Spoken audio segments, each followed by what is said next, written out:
So you two were born in southern Georgia and spent most of you, Gloria, your whole adult life, and Mom until you were what, 50, 40 something, you moved down to New Mexico?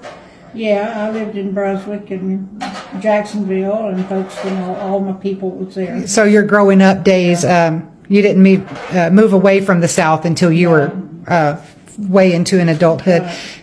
So both of y'all know that one of the big topics in the country right now is what's going on race-wise. You know, there's a whole lot of stuff regarding race that people are talking about today, but I recognize y'all were born in the early and middle 1940s, and when you became teenagers in the 1950s, segregation was going on in the South, and racism coming to an end then. Okay, but racism was at its all-time high when y'all, other than slavery. But I want to get your memories of what you remember at that time, what it was like being a teenager, how that made y'all feel, and what you witnessed during these times. You want to go first? Oh, yes. We didn't, we was always strictly whites in our school. And when I was coming up, you know, everybody was white. Everybody was. Well, I recently came across this video of these two other women talking about what they personally witnessed happen to Black people when they were teenagers. Yeah, the way they described it, it was so detailed and emotional. And what shocked me even more is that they said some of the people involved were actually their own relatives, grandpas, grandmas, you know. Now, that's when it really hit me that this history is not ancient at all. This right here, these people, because they are still living people telling stories from their own lifetime, not something from hundreds of years ago. Sometimes people talk about segregation like it's some distant chapter in history books, but hearing firsthand experiences reminds as how recent it really was. And honestly, when you think about it like that, it makes more sense why many conversations about racism are still very talked about. Let's get into the video. Let me not waste your time, guys. Let's get into the video. Quick disclaimer before. This video does not support any bullying or harassment. It's there for educational purposes, as well as to let you know what is trending on social media. And then when they started integrating, you know, it still didn't bother me. I didn't like some of the things that the Ku Klux Klan done. I did not like that at all. Even as a child, I knew that's not right to treat the Black people like that. We had a mother. Yeah, a Christian mother, that kept us straight, that God loved them just like He loved us. That's right. That's where where my father was racist, very racist. Yes, and, he was. I didn't know my grandmother was until a talk on the porch we had one day. But the whole, are you through? Yeah. Tell me about what you. Go ahead. Tell me about what you saw your grandmother do. We were sitting on the front porch, and on Jacksonville, Florida, we had big white rocking chairs on this old mansion. Used to be at one time, and they fixed it up, and it was a beautiful home. And we were sitting on the front porch, and this elderly Black lady come walking by with her hair tied up and taking her groceries home, and just walking along. And Grandma said, "Look at there. She thinks she's just as good as anybody." And I'd never heard her say anything like that. And I said, "Well, Grandma, she is. She's not hurting nobody." I said, "She's just taking her groceries home." Well, at the time, the Black Panthers was fighting for civil rights and stuff, and it was all over the TVs. And she says, "Well, you just wait.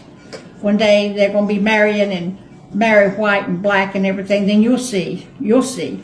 Oh, well, she was right. That's exactly what happened. But I'd never heard Grandma talk that way, talk down, because she wasn't doing anything, just at one home. But if it wasn't for a Black woman, my mom, Daddy couldn't have made it. Grandma could not feed Daddy, But there was a black woman that worked for them that was feeding her baby. So she fed Daddy. Because Grandma's milk had dried up. He was fed and kept alive by a black woman. And this is something they didn't like to talk about too much. But I know because I heard it. And they thought they used her like a cow, is what they did. Instead of, I don't know if they ever thanked her for what she did for Daddy. But Grandma had 7 children, and Daddy was the baby. And she was in her 40s. He was a change of life baby, they called him. And she got childbirth fever or something. She got sick. Anyway, she had no milk for Daddy. But that black wet nurse fed my father. And you would think that there would be some kind of thankfulness there. I never heard that. I didn't hear that out of them. Matter of fact, they didn't care to talk about it. But she kept Daddy alive with her milk. Tell me what it was like going out to dinner, going to the movies. You take the Okay, theater. where we lived in Buxton, Georgia, they had a theater. And it was like, I remember his name and everything. He was a very nice man. The blacks had to sit up in the top, and the whites sit in the bottom. And it never bothered me or anything. Didn't think about The it. only thing is one. That was night- just so common. Y'all really just didn't think anything. No, because they Did they didn't come down, and they got what they wanted and go up, and and they had their own bathrooms and stuff, and it was just when the Ku Klux Klan came in one night. It was one Saturday night At the movie theater? No, Oh, just- they didn't go Now, in. see, she's talking about something I don't know nothing about. Okay, they was all dressed in the hoods and stuff, and I never because saw they that. said something about they didn't want him to ever can he say it? Let the blacks start sitting down in the. The movie theater owner was going to do that, and Well, they had heard something about that anyway, and all the Ku Klux Klan. Anyway, Irma, I think, then went to Charlotte to move to the roller rink that night, and so I wanted to go see, but I hadn't seen the movie. They have a movie changed every 2 weeks or something like that.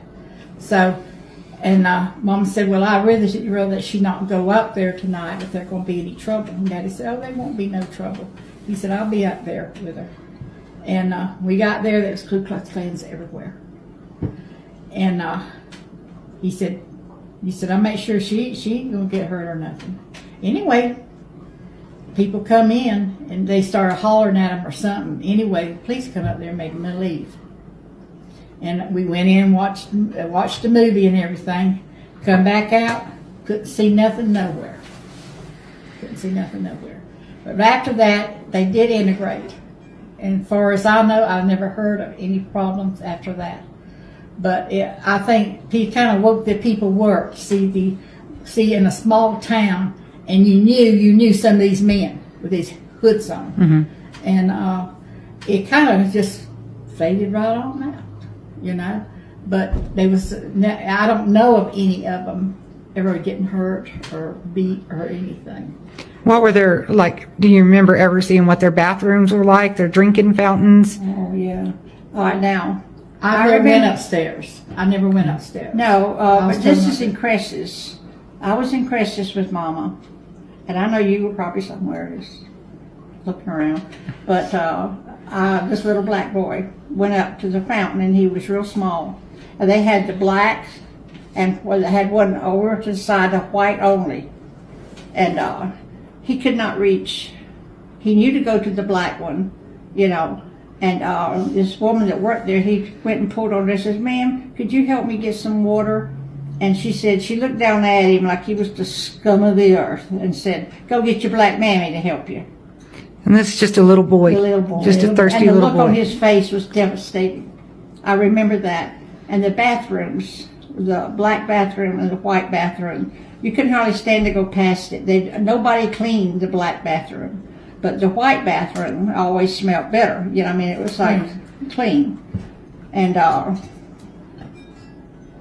There's so many things. I saw how they were treated. Like she was talking about the theater. The woman that done our popcorn and drinks, she'd take care of all the white kids first. They were standing in a line outside the window, out on the sidewalk. They didn't come in where we were. They stood on a line outside the window. And when everybody was going out, she'd raise that window, and they'd hand her their money and tell them and she'd act like it was dirty, just like that. I remember how she looked. I was a teenager when all this was going on. And they'd get there. It didn't matter if it rained, cold, or anything. They stood out there to get their stuff. And then they'd go back upstairs with it. But, racism was running rampant. Do you feel like how they're saying it is today compares to how it was then? It's better today. We don't have all that kind of stuff. I mean, everything's open. I differ. I mean, they have fought for their rights. Yeah. They have been the anger in the people. I understand the anger because they had been so mistreated for so long. Mm-hmm. They're being stopped by cops for no reason. Things like that. Okay. Well, thank you for the history. Bad comments are not allowed, yo. Before I get into my own opinion, please just know that whatever I'm going to say reflects my own opinion, okay? On this. Now, I am sharing this video because I see a lot of people out there saying that, it happened in the past. Let bygones be bygones. Bury the hatchet. Can you forget about this issue? No. These are palm-colored women telling it like it happened yesterday. So they are living, this was 1960s. In 1960s, they were teenagers and they still remember vividly what happened. They do still remember.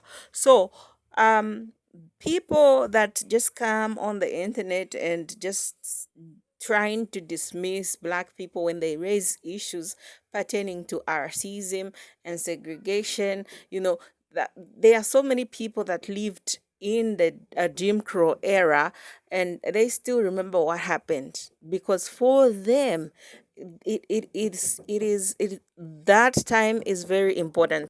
And again, I saw was it, I think I saw a video clip that trended because this guy was cancelled. He made a video clip. He went on TikTok and shared that why are black people crying about the Jim Crow era they should forget? So at the back of my mind, I kind of asked, what does this man really know what the Jim Crow era really mean in black people's lives? Does he know that even him being in the United States of America right now and being able to just pick up his phone and make that video clip, which of course is not even making any sense at all. He is there, he has that privilege because of what black people went through during that time. They went through a lot, and black Americans have been preaching about uh, segregation, racism, and even now it still happens. These things do happen. We see them on television, we see them on TikTok, we see them on social media. Go to Facebook, go on X. You come across a video related to this issue. Why? Because these things are still happening. We see black folks being racially profiled in shops. We see them being stopped. We see them. It happens everywhere before these palm-colored people. And so dismissing black people when they say these things are happening because these two white older women were teenagers in the year 1960s and they still do vividly remember what their grandfather used to treat black people. And for them, if you saw this other woman, she was even fidgeting with her fingers. And I can see clearly that she was she kind of felt bad about it because during this time now segregation had begun. They were introducing black people in schools, and nobody wanted them. And that's how come they came up with HBCUs. And if you know what I'm talking about, so it's not something that is easy, and it's not gonna forget. That's why Black Americans are always in the front lines trying to make people understand. Can you forget this? Don't say this.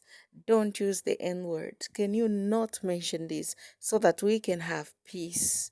Because it's very insulting for someone to come from somewhere and just use racial slurs on black people, just like the way it's been happening. I'm here, I've been sharing these stories with you guys, and I analyze and I talk about them. This is very important to black women and men out there, black children and stuff. And I'm glad they keep calling out this kind of behavior for what it is.